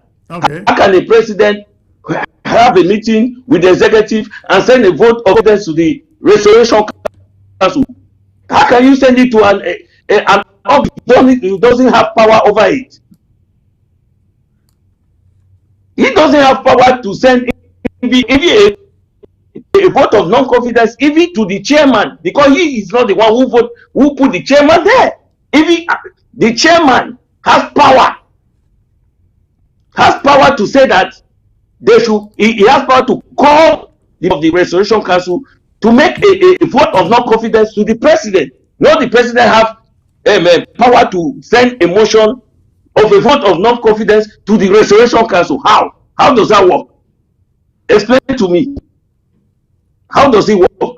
So then, what should be the reaction of the Restoration Council to this action? The Restoration Council has to just go on with the aim taken the president. They have to go on with their work. They have to, that motion is not, because it doesn't have power over restoration council. Restoration council have power over the executive of the IG. They don't have power over restoration council. That is it, what people don't know. That's a big mistake Sako has ever done. All right, let's get to Comrade Mike Fusi. I understand he was in that meeting also. If I'm wrong, you will correct me. Comrade Mike, can you slightly bend down your camera, please? Bend down a little bit. That is good. That is good. So thanks for joining the conversation, Mike.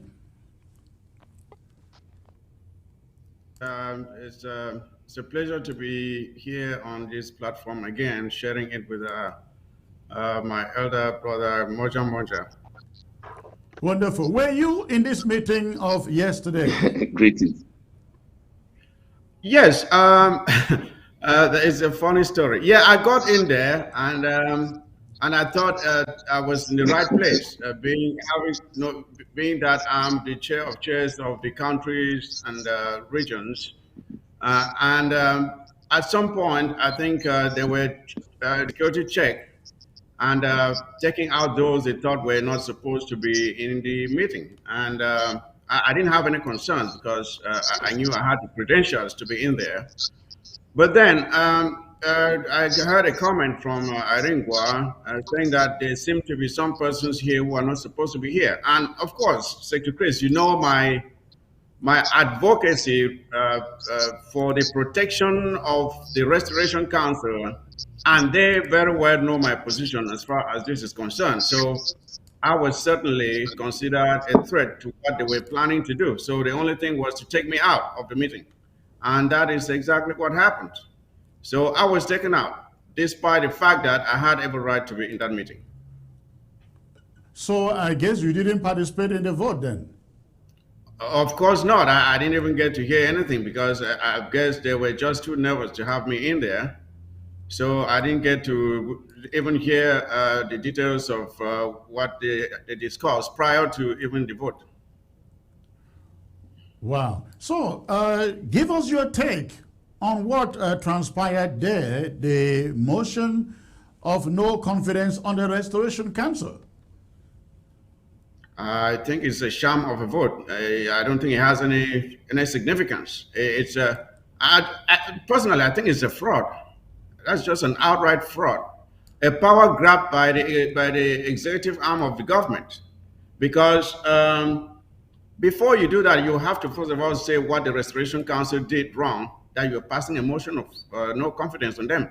What did they do wrong? Did they state it? I don't know if anyone has articulated what the Restoration Council has done wrong that will warrant a vote of no confidence. I don't know. Have you heard anything, Secretary Chris? Well, I would say that the Restoration Council has not done a lot since this crisis started. But is that worth giving them a vote of no confidence? That's a good question. Let's turn it around. Has the interim government done a lot for this government recently? How about passing a vote of no confidence on the government itself? If we have to go by that measure, what has the government done recently for this struggle, except chaos? So that's how I view it. It is completely a fraud. It wasn't. Let me ask you this, Secretary Chris. Let's assume that the Restoration Council had voted and passed a vote of a motion of support to President Sako to say, "Oh, you're doing such a great job, and for this reason, we will not even give you any term limits. Just carry this thing as far as you can go." What do you think will be the story about the Restoration Council now? You think they'll be giving them a vote of no confidence? No, they'll be showering them with praises and exalting them and giving them all the accolades at this time. But because they dare to stand for what is true, they had to give them a bad name in order to hang them. But talking about the Restoration Council not being active, it has been brought to my attention, and I regret this because I made a certain audio some time ago praising this lady, Madame Lobati, Yes, I was going to come to that, but go on. All right. Yeah, but it has come to our attention that she has been the stumbling block to the Restoration Council sending out any motions that were passed in the House, and that she just creates this artificial gridlock to make sure that this stuff does not go out. And I very much regret that I ever considered her a patriot. I hope the allegations against her are not true, because I had such very high regard of her. Listen, I am glad you are making that disclaimer today, because I almost called you to ask you, do you know the rule of the lady you are praising in the Restoration Council? Because she has essentially sat on top of every document that should get out of that place to the public. Now, you recall the statement that came out yesterday, only a few days ago, signed by the chair of the Restoration Council. That statement was supposed to have been out since a week ago after they met on Saturday. This lady, Lobati, sat on the letterheads of the Restoration Council, being the secretary. And then nobody could lay hold on her. She will not answer her calls. If you get to her, she give one excuse, from one excuse to the other. She has done this not once, not twice, probably more than 3 times. Ladies and gentlemen, more than 3 times. She is sitting on everything in there that doesn't go the way of hand clappers in that place. Mola, I hear you saying something. Go on, please. Yes. Concerning, with regards to Dr. Winnie Lobati, I've worked with her for over 3 years, or 3.5 years, like that. Honestly, if she has changed, it's just that maybe she has been compromised, of which she knows that she has been compromised or not. She wasn't like that. Don't forget, this is a lady which read the impeachment of Dr. Sako. Don't forget. What does that matter? I just want to make. She didn't like Sako. No, I want to. I'm coming to it in a point. Okay. She's a woman of integrity, as I knew her. She stands always on her words. I'm surprised all these things are happening now within her circle. She wasn't the Secretary General in the Restoration Council. It was Chris Chopper, Comrade Chris Chopper, who was there. She has just been there just for a year. Chris Chopper was working very well. This lady, maybe she has joined the group of Irene Wa. That's why she's behaving like that. She's a very, very nice lady, very strong. I don't know why things are happening with her like this. Maybe her hands are tight like Sako. That's all I can say. Well, maybe her hands are tight. What were we tying their hands? When we say their hands are tied, what is tightening their hands? Good. When you have put your hand somewhere, you cannot remove it. If you enter a Jangi house, which you don't know what you are going to find in it, and then you have pledged, then you cannot come out. It's like a Nyongo house in as we call it in our own language. When you enter, you cannot come out. That's what they are doing. Yes. So that's why their hands are tight. Yes, Mike, go on, please. Yes, Secretary Chris, you know, when you talk about the previous statement which I made about Madame Lobati, my comments were based simply on her presentation, the way she came across during the past meetings that we've had. And she sounded so rational and so on to the point, you know. And she came through as a very articulate and knowledgeable and credible person. And that is what I took from it. But after these incidents that happened recently, I took some time and I made some calls to some of the Restoration Council members to pick their brains on what exactly is going on in there. Because prior to now, I didn't bother to disturb them. I thought they were legislators. I should leave them alone to do their job. But I had to reach out to them to find out what exactly is happening in this house, that the lack of action or statements is causing a lot of trouble in this struggle. So that is when I started getting this other side of the story. And it wasn't as I had perceived previously. And that is why I'm saying here that I just hope that what I've learned recently is not true. I hope that my brother here is telling the truth, that she is still an upright person, that we can count on her. But the question is, why is she sitting on the motions that are passed in the House? Even if you are the secretary and you don't like what has been passed in the House, it is not up to you to decide whether or not to release it. A few weeks ago, comrade, listen.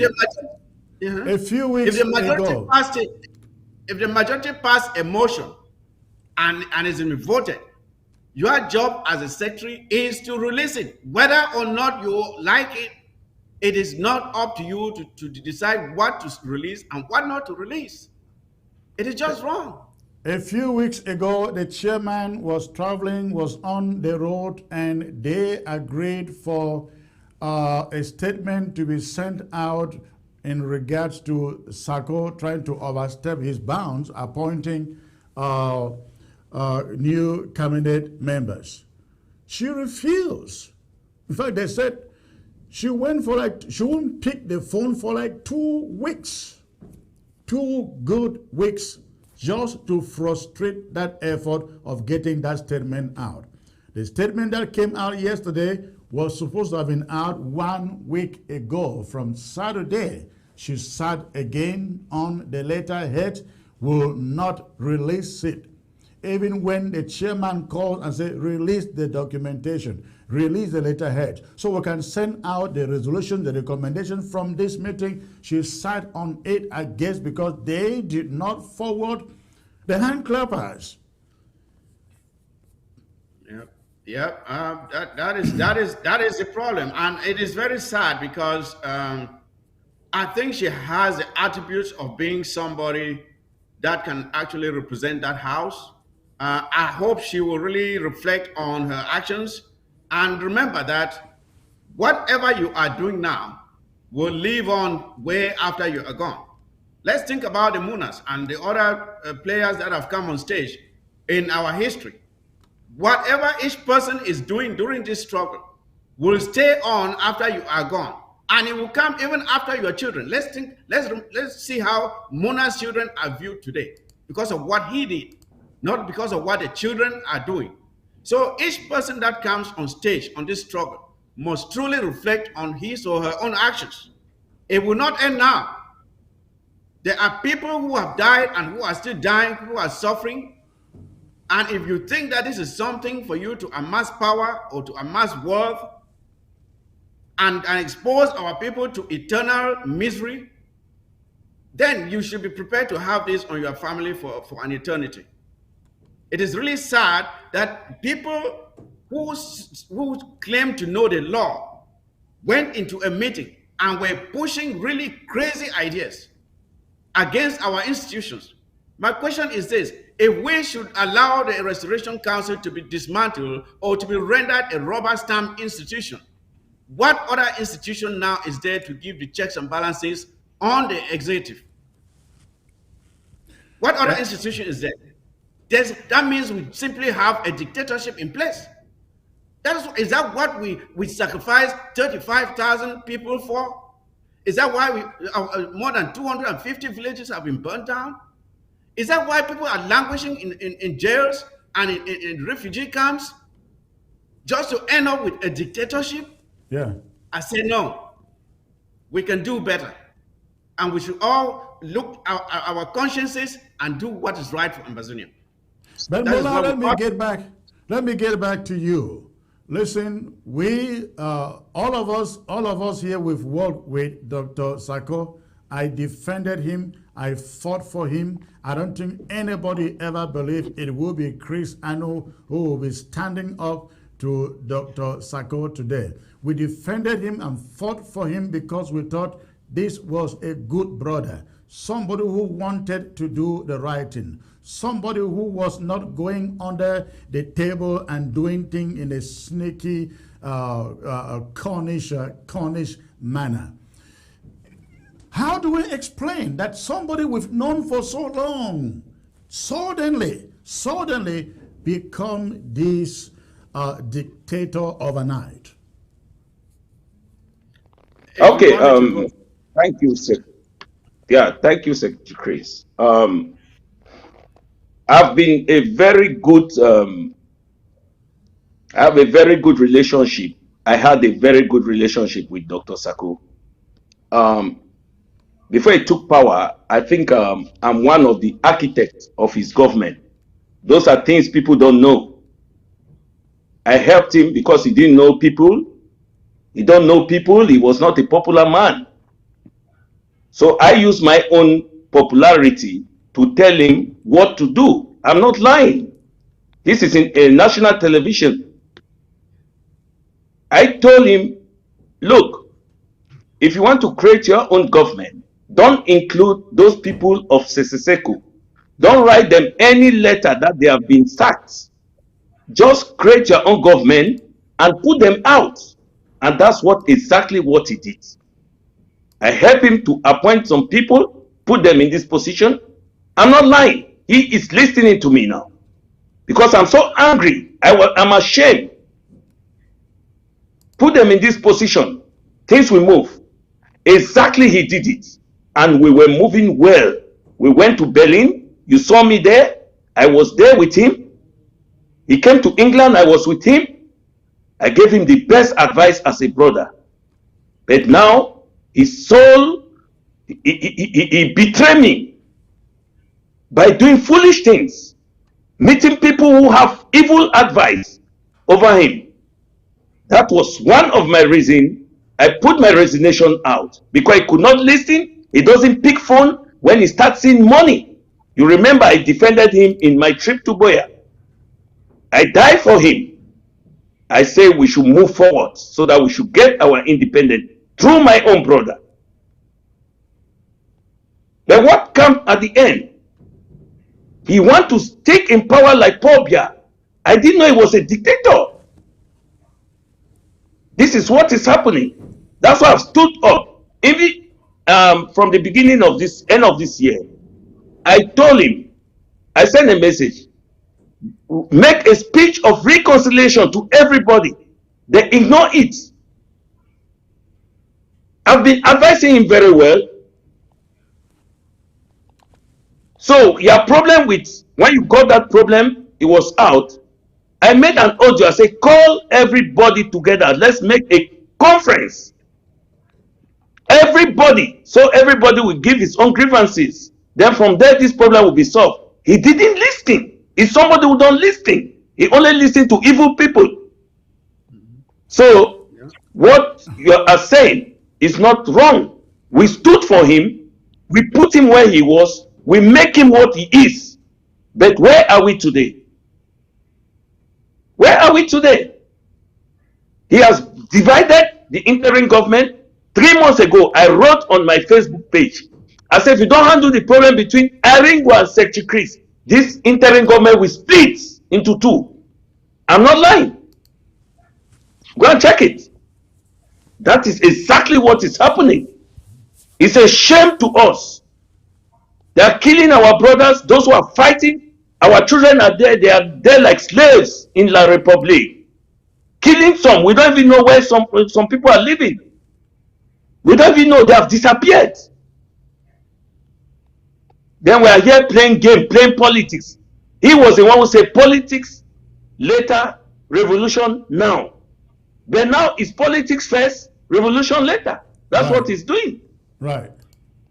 Thank you. Thank you. Comrade Mike, your take on this? Again, this was somebody we really trusted. Everybody thought this was a God-fearing person. It has just turned out not to be so? How did we get it so wrong? Yes, Secretary Chris, if you had told me 1 year ago that I'll be seeing the things I'm seeing in this struggle right now, I would have told you to get the hell out of my way. Because I cannot believe what I'm seeing right now, especially on the part of the president. Let me give you a small history. I have fought for this president. I've had such high regard for President Sako. I'm telling you. I had such high regard for him. After, you remember, after Sako was impeached, there was this APNC conference that was organized in Philadelphia. Right. We fought against those who organized that conference. We fought against them, and we made sure that nobody within the area of Philadelphia, which is where I'm president, attended that conference. Nobody. I made sure not one person from my region attended that APNC conference. Because we believed so much in the hopes that President Sako would take us in a different direction from what Sako was trying to do, being dictatorship. I hosted a fundraiser in my house, and President Sako was there. Madam Aringwa was there. Tabanyang at the time was still in charge of the treasury. He was there, and other cabinet members. I hosted him in my house. That how, at the time, there were people who were scared even to be identified to be supporting the struggle. Some of my friends were saying, are you not scared hosting such a fundraiser for the Ambazonian in your house? I said, I don't care. Whatever has to happen should happen. Right. So you can understand how frustrated I am at this point. How disappointed I am with what I'm seeing right now. That the very thing I thought I was running away from, I was running towards it. It is so frustrating. Well, I want you to understand, it is not about President Sako. It's not about the hatred for him. I still have such love for him, but I just don't like what he is doing to this struggle right now. President Sako has allowed some people with very unscrupulous characters, people with very dubious intentions, to come around him and cloud his mind, and he's not thinking straight.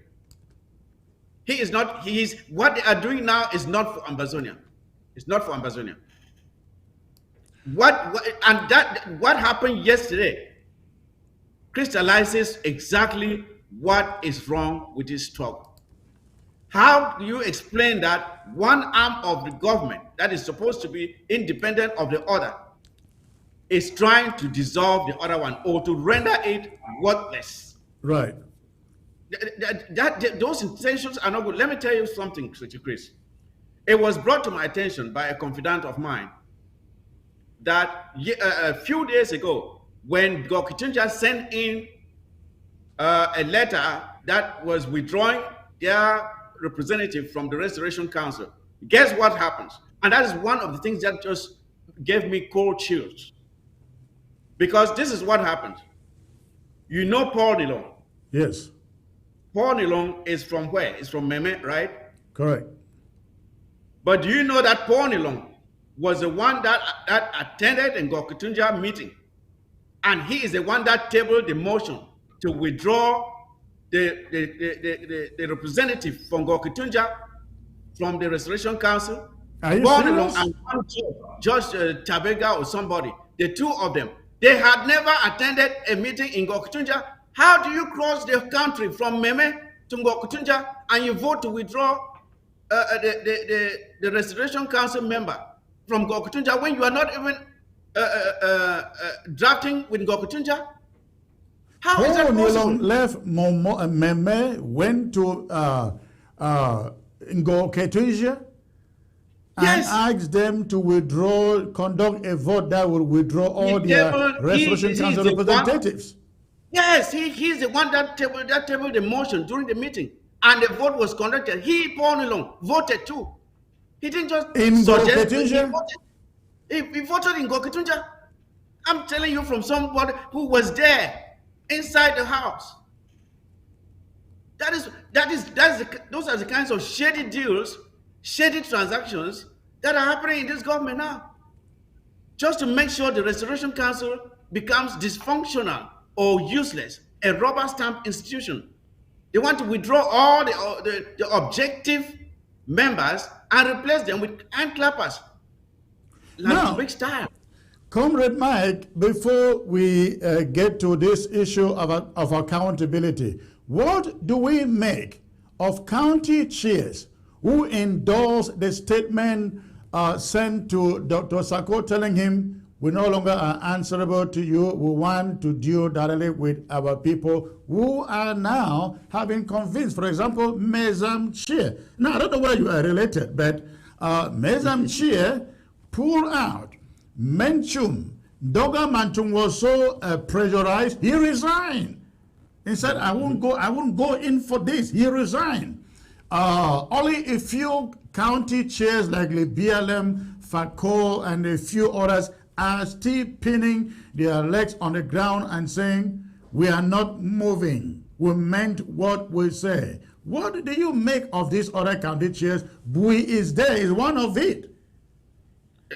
Secretary Chris, let me just tell you this. I have a message for these country and LGHS. Let me tell you this. You know, growing up, when we had to kill a chicken, our parents would send us to go catch a chicken, right? You take some corn and you trick the chicken to go inside the house by throwing some corn inside the house. As soon as the chicken gets inside the house, you close the door and you catch it.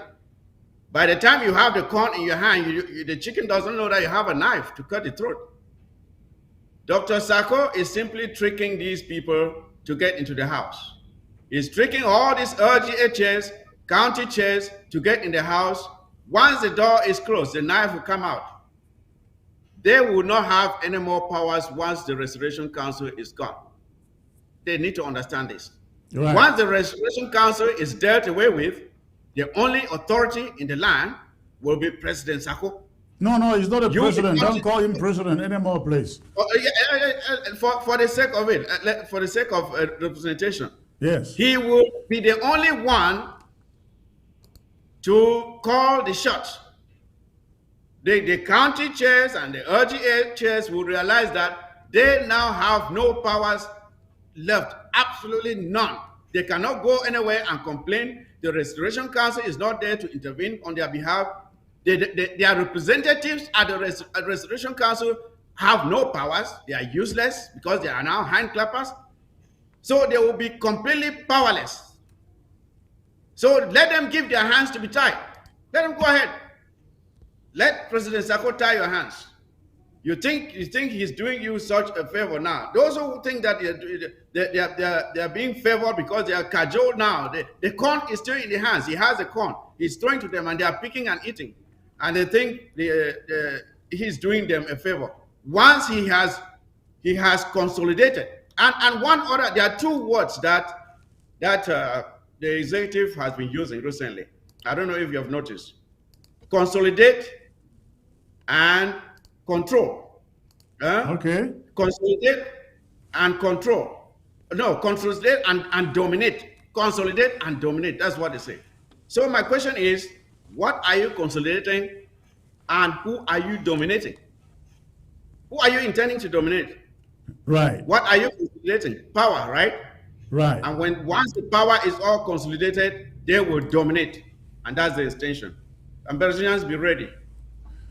Well, they are listening to us. I want to believe this is some great education for every Ambazonian out there. Wonja, let me get back to you and let's talk about this subject of accountability and audit. Lots and lots of allegations of improprieties levied against Dr. Sako. The Restoration Council has been given lots of evidence that they are still sitting on. There have been allegations of bank accounts in foreign countries. Sako called a member of the government in Australia and said, "Send, please, we need to carry out this project. We need money here." But then he gives a bank account in Europe.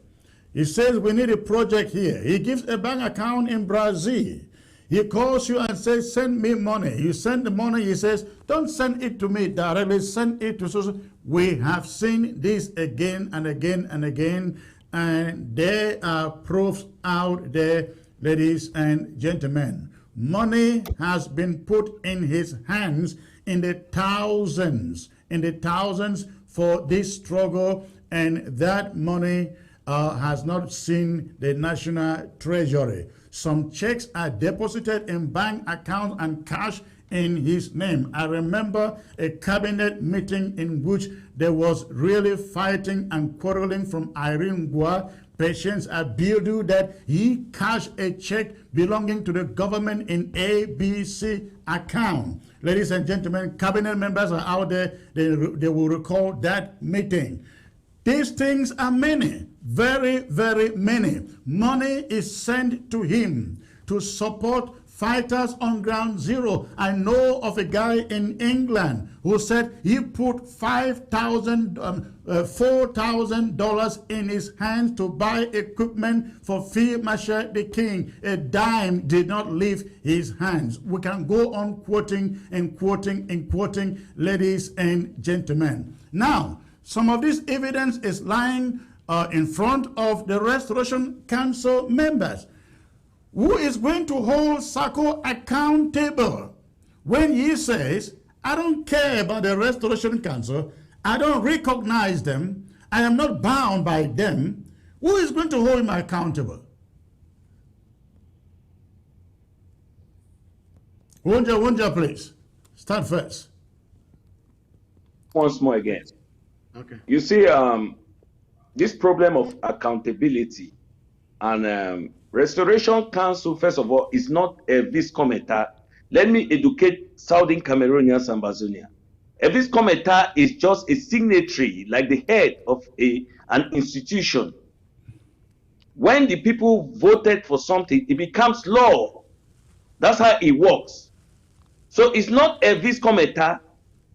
Removing a vis cometa from Restoration Council will not dissolve Restoration Council. That is a big mistake they are making. Okay. This affair of fraudulent mismanagement of funds, Sako has built what we call a mafia group all over around him, all over the world. He has called some Amazonians who represent him, maybe in Puerto Rico, maybe in Dubai. They have account there. That's what is happening from my own personal point of view. So when you call him, oh, how can I support the struggle? What he will tell you, all right, how do you want to send the money? You can send it in, I don't want to touch money because I'm the president. I don't want the people to know, the government to know that money comes to me. That's what he's doing. Then they will give a name. Yeah, I will give a name. Maybe in Dubai, you send the money there, he call the person. It's like what is working with Don Juan Obi. Don Juan Obi is the agent of Sako. We see accounts in Nigeria in the name of Don Wannabe. Okay. I don't know about that, but I'm just telling you as somebody who I'm a very experienced person when it comes to how to deal with money. He has given people that opportunity to send their account to him. He can have about 20 to 30 accounts in different countries where those people control. It's like his agents. Let me tell you something. You people don't know. When they were doing the first drafting, I called a few of my friends, which then I can't call their names. Can they send money to support us? They want to send to me. I say no. Send directly to the government. I gave the name where the money will go to. The money went there in America to the person as we are talking. See, now there's no accountability. They are sending money, millions. I'm not lying. Those are things, if you bring out, they'll say, oh, Mola, why did you know it? Why did you not say it? A lot. And the people, I stopped them. I stopped them. I know people who have put $10,000 cash. You know that in this struggle, there are people who don't want their names out. Yes. And when they make donations, they don't care whether you give them a receipt or you don't give them a receipt or you put them in the books or not. But I have been in an event where some people put down $10,000 cash. I have a friend in Supermall. Do you know Supermall? And a dime. Chris Anu. Hold on a second. A dime did not go to the National Treasury. Do you know about Supermall? Of course I do. As a company. Okay, I went to primary school in Muya. That's why I went to primary school. Supermall, I have a friend who is working there. I don't want to mention his name. They are sending money to Dr. Sako. If I'm lying, let him refuse. If me, I'm lying, let him come and refuse. I know a lot on that. He should be stepped out. They should remove him. He don't want to fight for the people. Okay, how do you know Supermall is giving him money? What proofs? I have friends. I have friends who are working big position in many companies in Fako. I know them. Yes. I'm not lying. I'm not lying. I don't need to mention names. He know what I'm saying. Okay. And if you want to talk too much, I'll bring receipts. I'll tell them to send the receipts. Those are criminal things. When we are talking, we are not talking because we hate somebody. It's the way he's governing his people.